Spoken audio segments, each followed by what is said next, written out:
آپ نے صدف نعیم صاحبہ کا ذکر کرنا ہے. صدف نعیم جو ہے بہت بڑی اچھی بچی کمپیٹنٹ تھی، محنتی صحافی سر، 14 سال 40 سے سال کی عمر میں بڑا انتقال کر گئی، بہت انفارچونیٹ. کنٹینر کے نیچے آ گئی.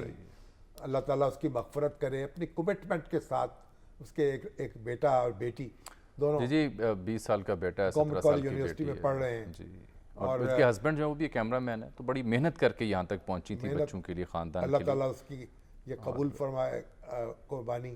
بھئی کمٹمنٹ اور جذبہ جو ہے نا وہ ہی پھر اس میں اس طرح کے مقامات بھی آتے ہیں. لیکن سر معذرت کے ساتھ 2 معاملات پر توجہ دلانی ہے. ایک تو جو نظم و ضبط ہوتا ہے ایسے رش والے کاروان کا، اس میں جو گارڈز ہیں یا انتظامیہ اس کو ذرا خصوصی خیال رکھنا چاہیے. ہو نہیں سکتا.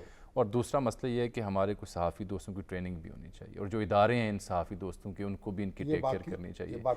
گو کہ وزیر اعلیٰ پنجاب صاحب نے بھی انہوں نے ان کے لیے 50 لاکھ روپے کا انتظام، وزیر اعظم پاکستان نے بھی پاکستان میں 50 لاکھ روپے کا انتظام. ہماری جو صحافتی تنظیمیں اور یہ جو ہے دیکھیے ہماری جو تحریک انصاف ہے ان کو بھی ان کے لیے کوئی بندوبست کرنا چاہیے، کوئی اپنا کچھ چھتی ان کی مل جائے، ان کو فراہم ہو جائے. اور اس پہ کنٹروورسی بھی جنریٹ کرنے کی پولیٹیکل کوشش ہوئی. نہیں، انہوں نے اس کے شوہر نے کہا کہ میں اس معاملے کو پرسو نہیں کرنا چاہتا، یہ ایک حادثہ تھا، اس میں اس کو آگے کیا کوریت پڑتال کی جائے.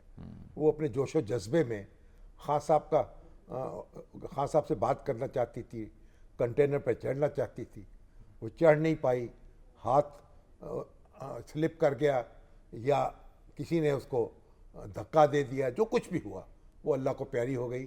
اللہ تعالیٰ اس کی مغفرت فرمائے. اور بس اس کے سوا ہم کیا کرتے ہیں.